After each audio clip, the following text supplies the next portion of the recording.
Alright, Brush Monkeys, welcome back. This week we're starting in on something a little different. I haven't covered terrain and large pieces of, well, terrain, large miniatures, large painting projects before. And it's not quite the same as simply painting like a regular miniature and then just doing it on a larger scale, or using more paint or what have you.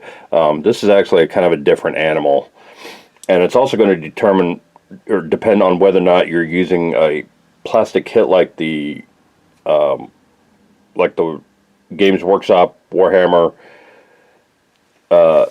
terrain pieces, or something like this that's 3D printed. Obviously this is what I have, so this is what we're going with. It's the 3D printed buildings. These are two buildings that were printed by a friend of mine, Rob Baker, and I've got a whole bunch of stuff here to go over, so bear with me. This video itself is going to be kind of short. The other two might be quite a bit longer, but there's stuff we're going to cover in a future video that needs to be started in this one, if that makes sense. And this is where it helps to have plans laid out like this, where I'm going to do these buildings in I'm going to do them as two different types of buildings and two different color schemes, just to differentiate them a little so they don't look like two of the same building. One of the buildings I'm going to designate as concrete building. That's probably going to be this gray one here. And then the other building is going to be a steel building.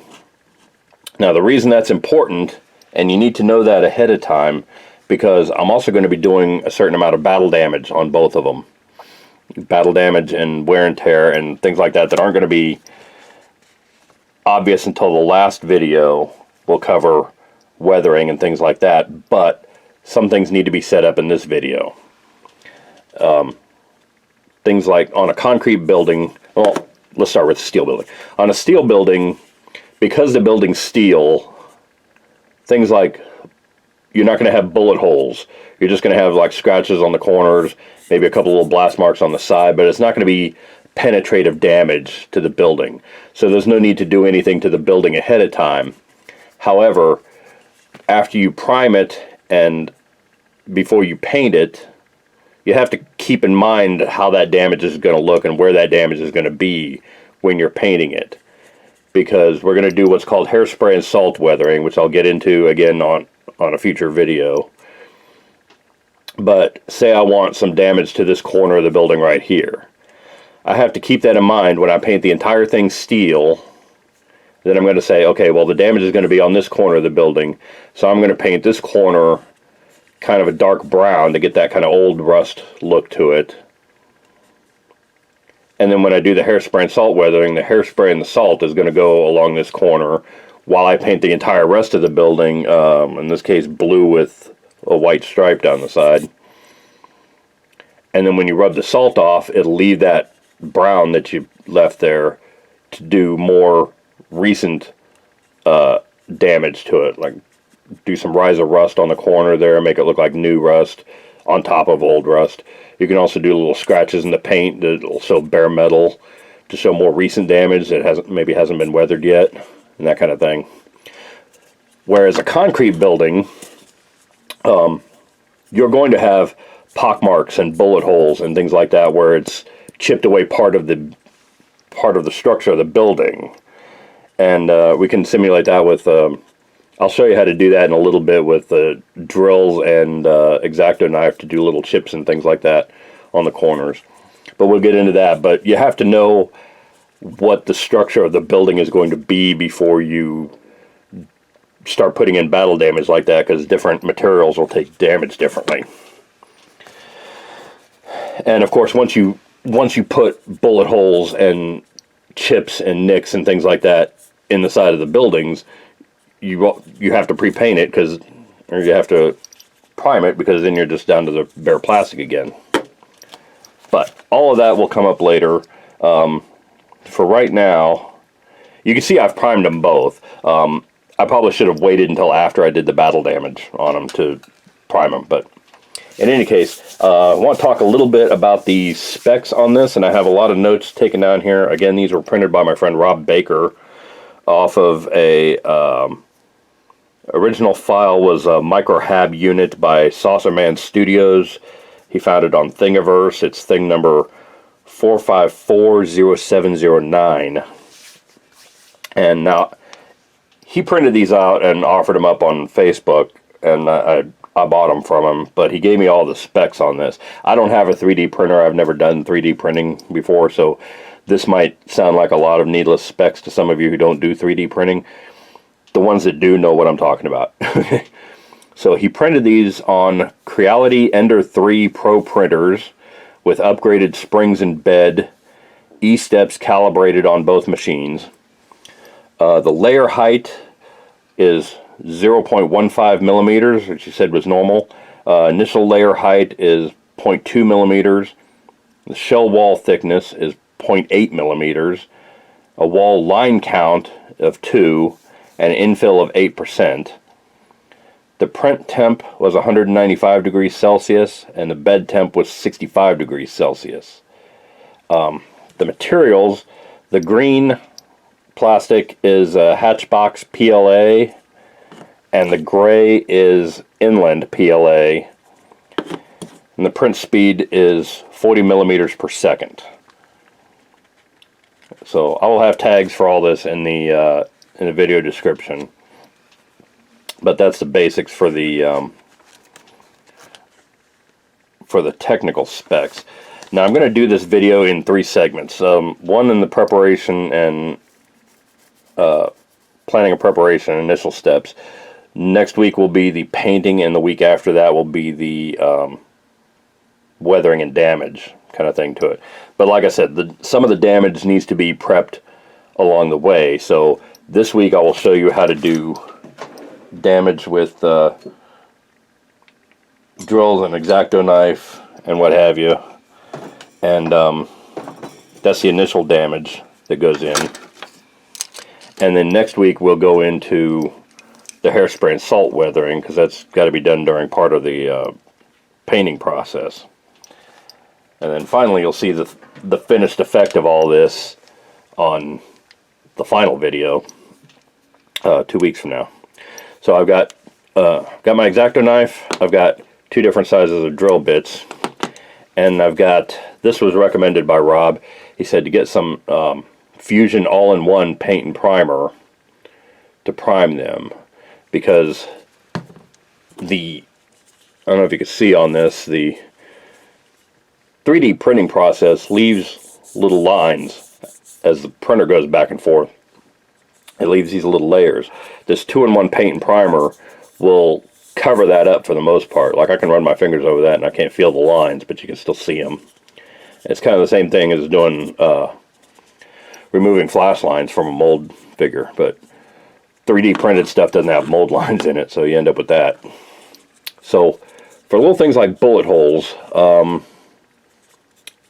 let's say I'm going to do a line of bullet holes along the side here. We're just going to take, this is the same drill size that I use to drill out my barrels for bolter guns, and you're just going to drill in the side a little bit. This is actually fairly hard plastic. Kind of surprised. Okay. Well, first things first, I'm going to get a new drill bit, because that one is dull as dirt. So bear with me a second.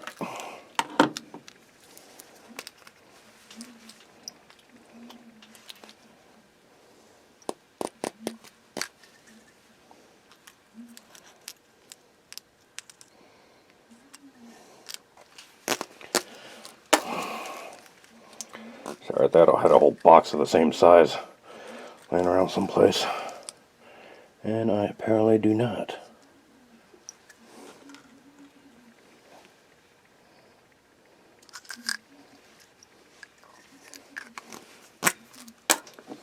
I'm going to pause here and find the drill bit I need, and then I'll come back. So hang on a second. Alright, I'm back, and I got another better drill bit, so let's try this again. Oh, there we go. That went right on through.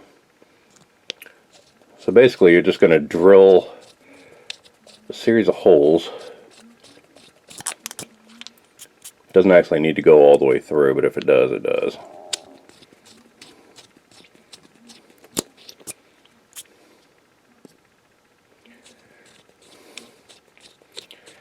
And I like to do kind of a zigzag pattern to simulate the recoil of the gun. Punching up and down.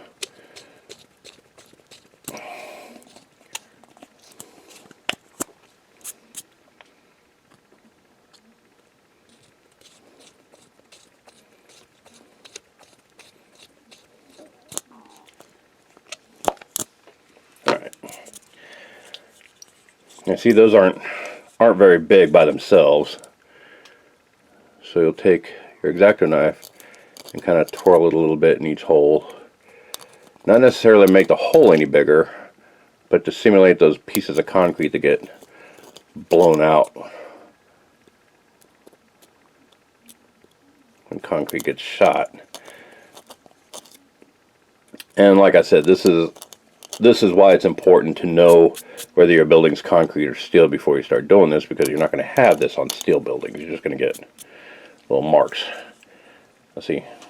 That's what they look like. Now they still look kind of regular, so we're going to take the knife and just kind of rock it back and forth in some of these holes.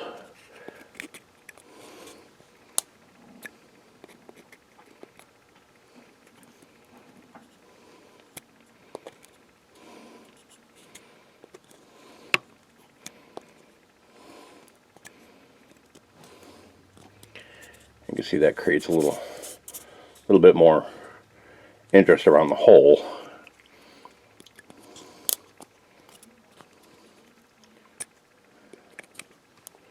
You do like 4 or 5 times around each hole.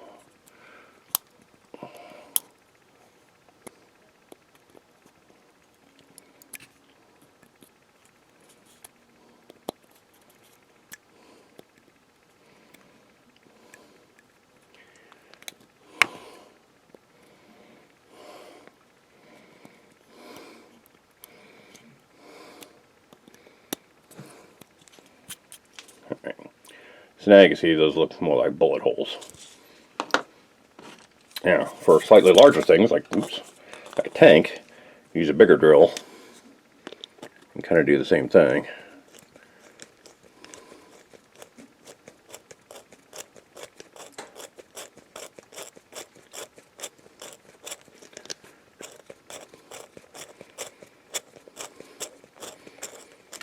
Okay, so I got a nice big chunk there.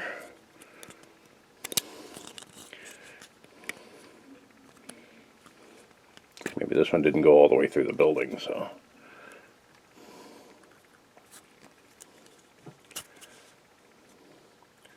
Here we go, got a nice damaged hole. Maybe I do want to go a little deeper than that.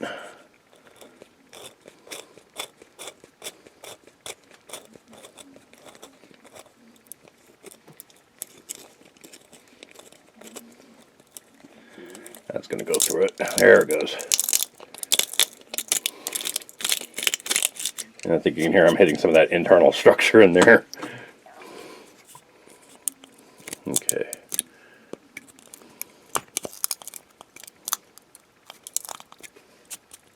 Alright. So now I've got a nice little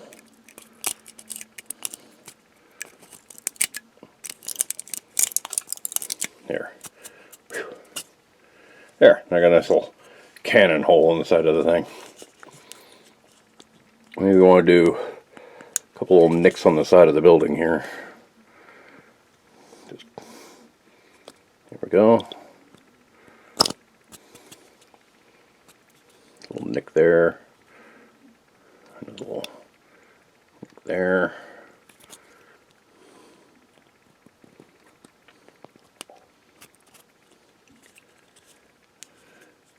You could do that on a couple of the corners here.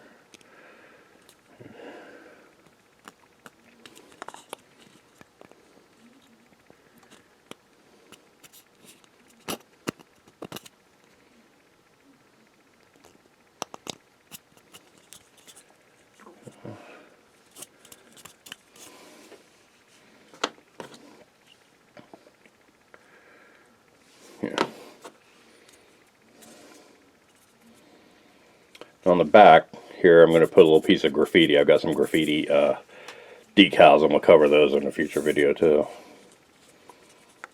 That's really all you have to do. You don't have to go too overboard with it.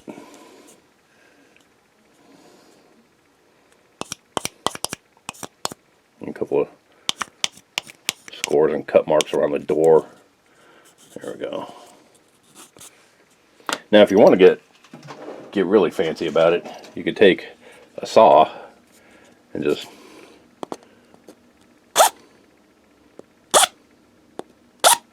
like that. Get your cuts in a little deeper. Get scores in. You could do that on the corners too, like that.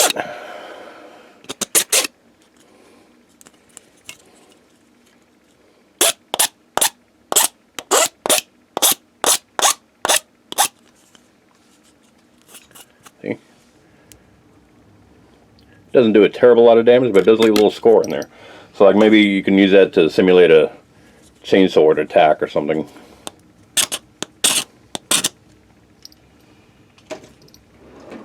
Put some scratches on the door, and there you go. So there you go. That's how you do battle damage. So like I said, we'll do that on the concrete building. Then the steel building will be done in the paint portion of the show, which we will get to next week. For right now, I think that'll cover it. I'm going to take a break here and consult my notes, make sure there wasn't anything else I was going to cover this time, because I feel like I'm missing something. I feel like this is a really short video for preparation. But one thing I will point out is you'll notice some of these, when I initially primered it, I missed a lot of this underside part. That's not a big deal. Just spray them like this and then just turn them over and do them from that angle. It's pretty easy to get to. If you're going to do battle damage like this, hold off and do the paint and primer after you do the battle damage. Otherwise, you're just going to be repeating your work over. You can see all the little gray marks where I've had battle damage now. Needs to be reprimered anyway. So just hold off until after you do the battle damage. But I wanted to get the plastic was kind of shiny, and I wanted to get the paint and primer on there before I put it on camera, so it wouldn't just glare off the bare plastic. See how bright that is? They're both like that. So, all right. So I'm going to take a moment here and check my notes, and then I'll be back in a little bit. See ya.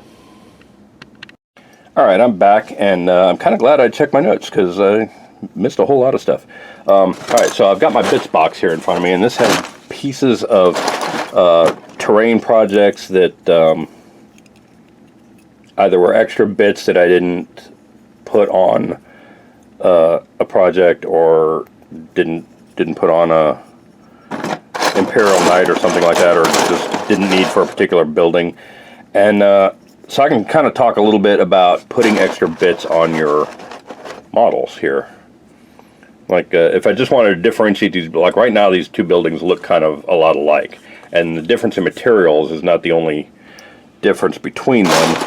If I wanted to do something like just put an extra little greeble or something there, little hats on the top, you can. And that's the great thing about keeping these bits boxes is you've got all these extra little bits, and it's real easy to add them on there. And once they're painted, they'll look just like regular part of the building. So we'll just hang on a second. Yoink. All right.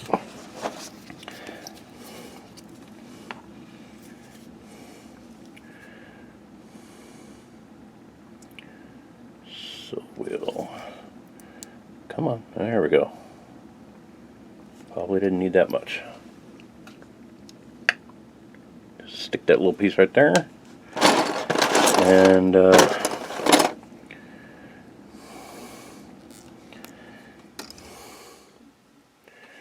maybe we'll have an extra little steam thing someplace, extra vent.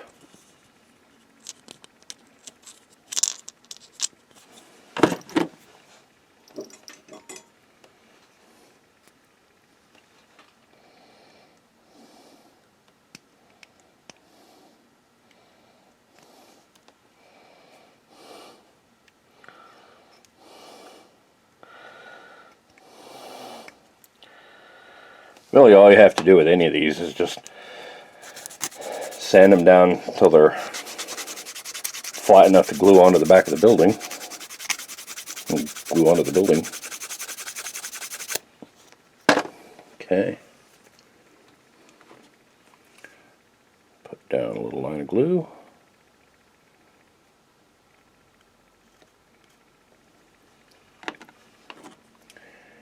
And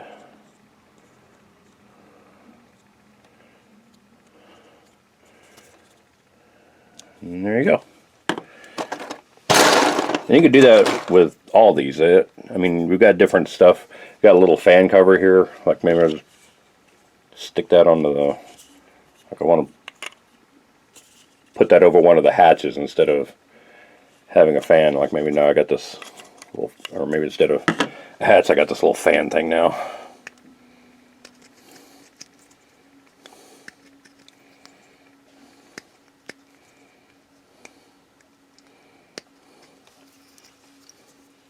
But you could do that on a lot of these. Just keep all these little greebles and what have you. And just glue on some extra stuff. Make them stand out a little bit.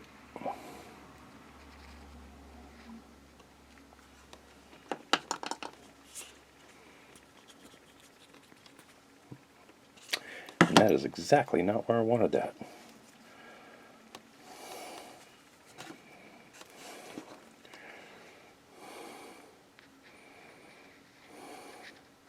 There we go. Put that on there. Bingo. There we go. And you can do all kinds of different stuff with these. Maybe put a different door on there if it fits, or have an extra little platform standing out to one side. Fairly easily find a support that'll hold that too.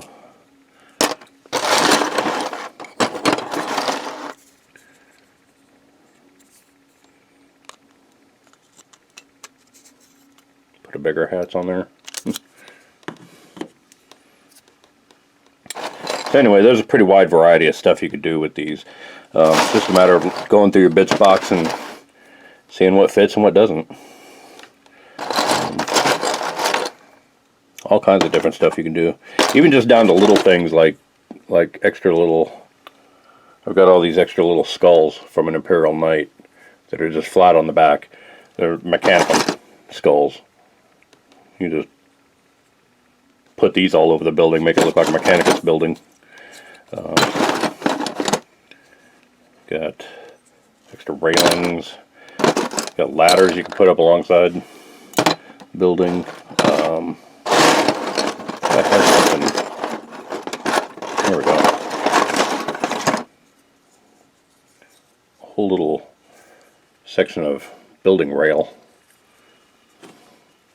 You can find a place to put that on there, or put that extra ledge on there and put this building rail along that.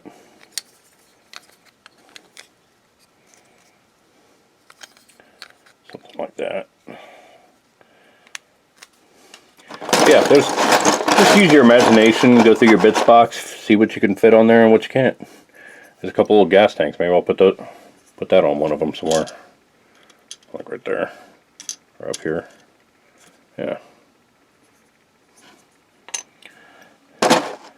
So, use your imagination. You can do a lot of different things with these little guys. Just adding extra little stuff on there. So, anyway, once you prime it, like I said, once you go over it with the primer, these little extra bits will be pretty well indistinguishable from the rest of the building. It's not going to be real obvious that you added something to it. So go ahead and give it a shot. It'll be a lot of fun trying to customize your building that way. Make it yours. So that's going to wrap it up for the painting preparation. Well, I'll take that back. I'm going to pause here and add some more little bits to things, and then we'll come back after I've primed it all, and you can see what it looks like, and then I'll call it a day.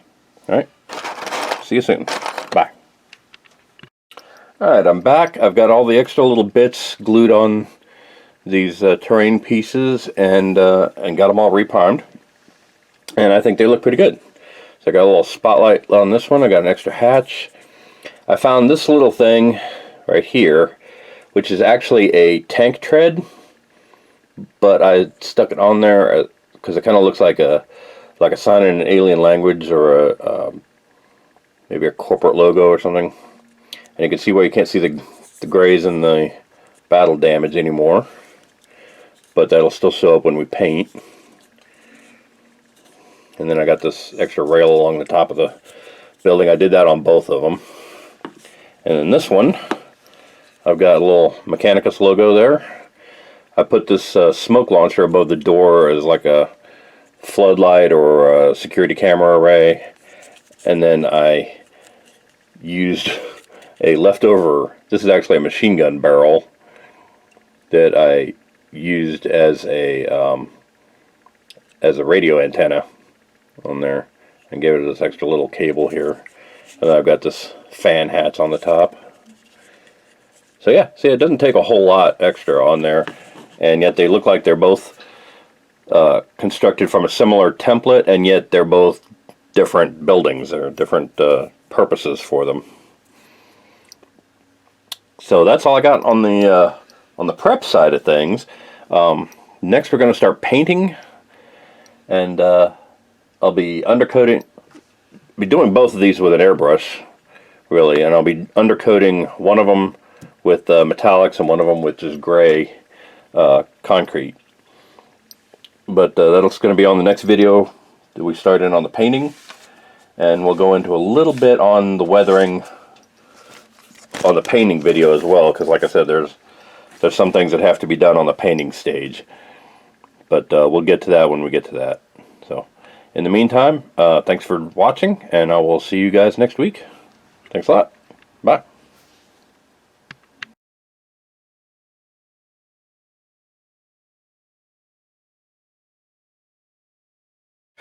Hey Brush Monkeys, Tom from Flying Monkey Studios here. If you like what you see, click like down below. If you want to be notified when new videos come out, click subscribe. Both of those help me with my YouTube numbers and help support me doing and what I do best. Speaking of which, if you want to support me more directly, you can visit my Patreon site and go on my Instagram page to see all the miniatures that I paint on this site and how to get your hands on one of your own if you want one. We're also on Facebook and Twitter. You can check both of those to see when new videos get posted.